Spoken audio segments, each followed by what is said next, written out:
Yellow. I think today I'm going to make a basket. It was the next topic that came up in Robinson Crusoe, so I think I'm going to give it a shot.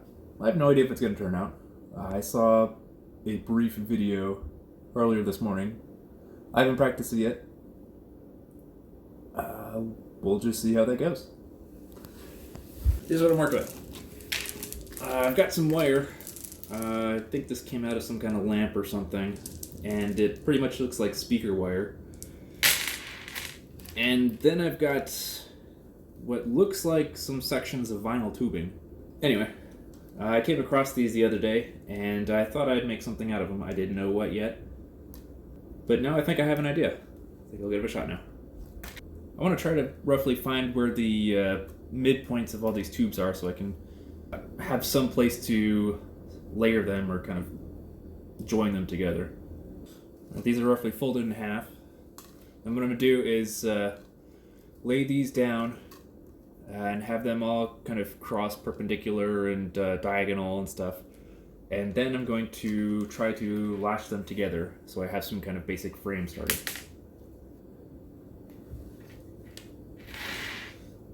Not sure if you can see that. Let's see if I can wedge this. That's a little better.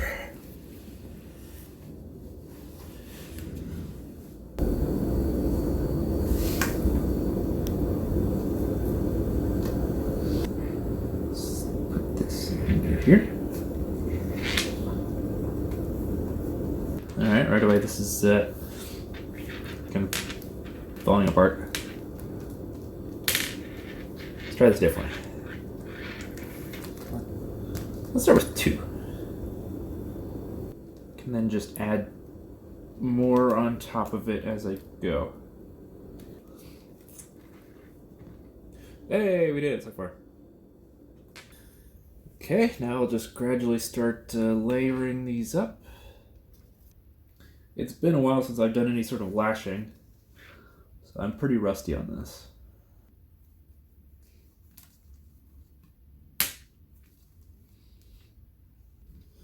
Okay, that looks like a pretty good start.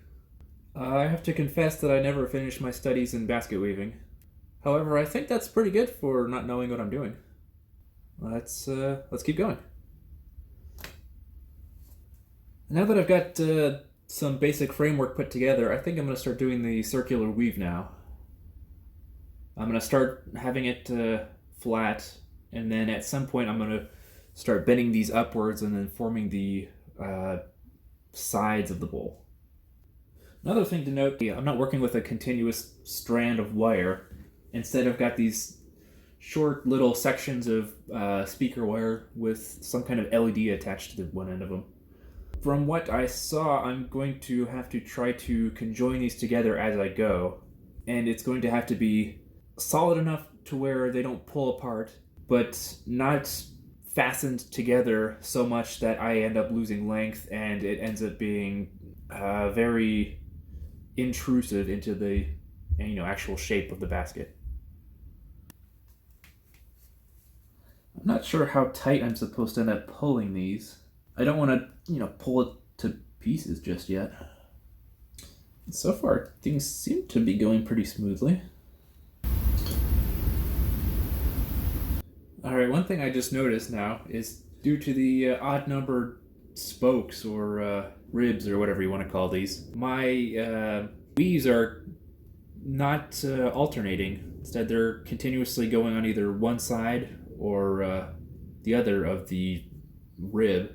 And as you can see, that's already kind of starting to have things really just kind of start bending away from each other. And I think after a long enough time that these wraps are not going to stay away from the center point, instead they're just going to kind of collapse on each other. So I'm going to have to do some kind of manual alternating. I don't know how well this is going to look. However, if it manages to keep the basket together, then I think the aesthetics can probably be forgiven.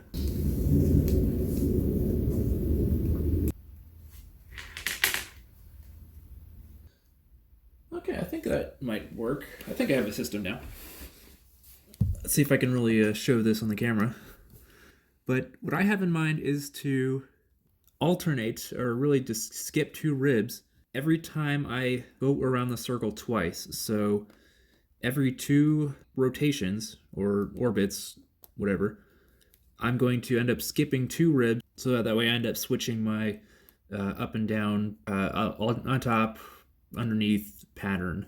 I apologize for the lack of knowledge of the correct terminology, but I'm thinking anyway, if you're watching these videos, then you're probably just as clueless about this topic as I am.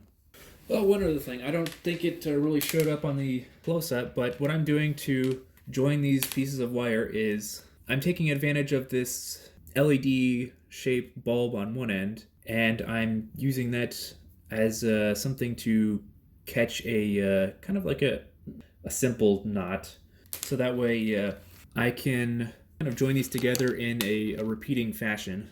And how I'm doing that is I'm just doing a simple knot to establish the size of the hole, to make sure that it's small enough that the LED bulb won't pull through.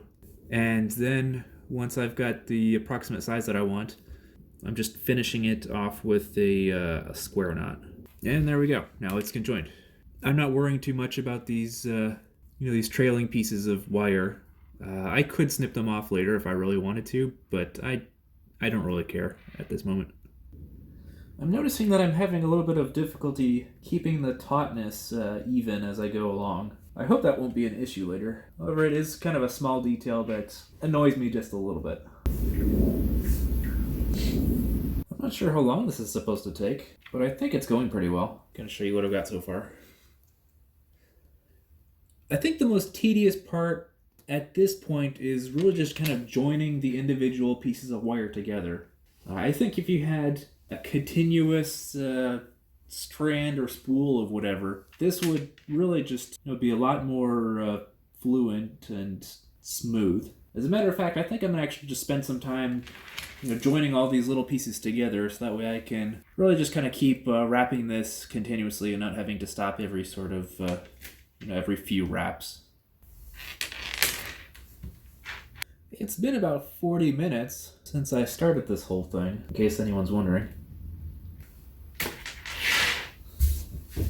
Alright, I've got 1, 2, 3, 4, 5, 6, 7, 8, 9, 10 pieces strung together. I think that's probably good for now. That being said, I'll go back to the actual basket itself. I'm just trying to get this excess end out of the way. Okay, maybe making the long single strand wasn't such a great idea, because now I'm going so quickly that I'm not paying attention and I'm making mistakes. Okay, I finished up that long strand of 10 smaller strands, and I think this looks pretty good as far as a base goes. Now at this point, I'm going to try to start curling these upwards and start forming the walls of my basket. To do that, I'm going to, try to make some kind of form and have these, stay in place, so that way I can have my walls be somewhat even all the way around. So it's not, I don't have my walls, leaning one way or the other. Hopefully this will make it look a little bit more pleasant. I think ideally what I had planned to do was use some tape, either like masking tape or just regular Scotch tape. However, I want to try to use whatever I have right here.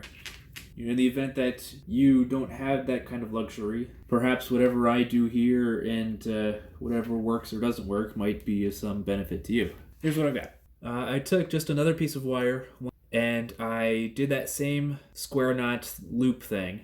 And now what I'm going to use this for is I'm going to wrap it around the tips of the ribs and then try to draw it tight to whatever sort of, mouth size that I want. I don't think it's going to be, like a set in stone, definite size kind of thing.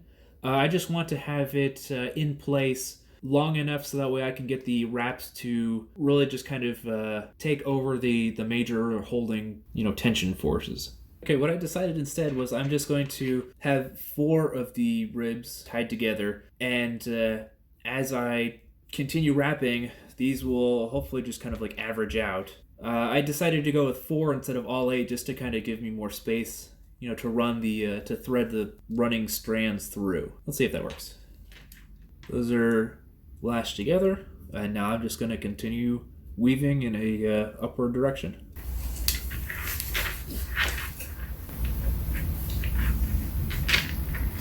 Here's a little update so far. The strand is slowly making its way upward, but I'm having this issue with this amount of slack that's happening because of this difference between the smaller circumference going around these four that are tied in the middle versus going in a weave that goes on the outside of these extended ones. And I'm wondering what this is going to look like once I undo this bundle, and if it's going to retain any sort of curvature at all. I think I might have to just undo some wraps and try again with more attention to tautness. I don't want to do that, but I think I'm going to have to, so I'll just go ahead and get it over with. I don't know, it is retaining some kind of curvature. There still is a lot of slack in some places, but it looks like I might have to undo as much as I thought I would. What I'm doing right now is I'm keeping most of the wraps that I've already done so far. I'm just trying to take some of this slack and just mold it in the direction of the wrap, so that way I can get a lot of this looseness, a lot of this extra slack out to my leading end of my wrap wire.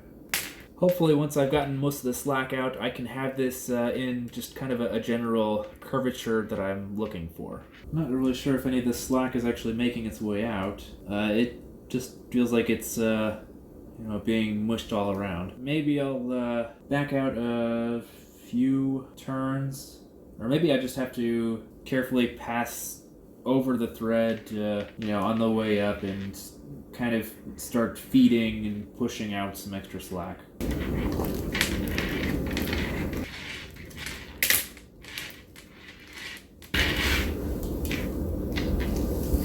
At some point my SD card filled up and my phone stopped recording. I didn't end up recording the finishing process, but here's pretty much the finished product. It didn't really end up the shape that I wanted it to be. To be honest, I was trying to make a hat. However, this I think is still pretty respectable for a bowl, especially since it was really my first attempt. What I ended up doing was just continuing the wire wrap all the way up, and then for this extra bit of tubing that ended up protruding about that much above the completion of the wire, I just ended up folding it over and then tucking it either inside underneath these wires or on the outside. I don't know if this thing is going to be the most durable thing, but like I said, I think it's still a respectable first attempt, and I definitely did learn some things in the process. Before I started this basket, I started wondering probably the same thing that you're wondering right now. Why go through all the hassle of making a basket when you can just use these shopping bags? They do the same job of holding things, and these things are everywhere. And yeah, that's true. I did kind of want to do this really just kind of for the experience and a little bit of the challenge of it. However, there are some shortcomings with using plastic bags as well. I mean, for one, they usually just come in one size, and two, they really can't hold all that much in terms of, heavier, awkwardly shaped things. So what I was thinking instead was I could retrofit these and make something out of them. Here's what I meant. I'm going to try to take a couple of these plastic bags, piece them together, and try to make a tarp. I'm really just going to start with 10 bags right now, but if this works, and I kind of have a good feeling that it will, you could theoretically scale this up to however big that you need. What I'm planning on doing is taking these 10, piecing them together at the corners, which I will use these bags for. And I'll show you how I plan on doing that. Here's a little trick I learned back in Boy Scouts. How to connect a rope to the fabric of a tent. So the problem is you've got some kind of flat material that you want to try to connect some kind of rope or twine, or in this case wire, to, and how do you do that? What you want to do is take some kind of ball or rock or whatever you've got. You then want to pass it it on the other side of the fabric that you want to attach to. You then wrap the fabric around whatever sort of small object you've got, at which point you can then wrap your rope around this kind of pinch point that goes between the curvature covering the ball or rock and then the rest of the fabric. So I would just take my rope, wrap it in here, and now I've got rope attached to my fabric. I plan on doing that same general principle for the rest of the tarp over here. In each of the corners where they join, I've got kind of a loop of plastic that's going to attach to a sheet of plastic. Right, so I've got loops of plastic, and then I've also got sheets of plastic at each of the corners. I'm going to start by taking these other plastic bags that I showed you, really just kind of, rolling them up into some kind of roundish ball or lump, and then I'm just going to start placing these in the spots that I plan on putting them in. I've got my stuffing bags placed, and now I think I'm ready to start stitching some of these other sheets of plastic together.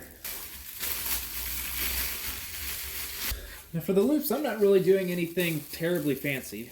I mean, there's already kind of a loop right there, so what I want to do, in order to be able to make this loop cinch down and tighten, I'm really just kind of folding it over, making kind of like these two, see if you can see that, these two little mirror image loops, and then just kind of, putting them together. So you've got this, kind of looping around itself kind of thing going on. And then whenever I've got my, other sheet tucked in, I can then just tighten that up, and hopefully it will stay tightened.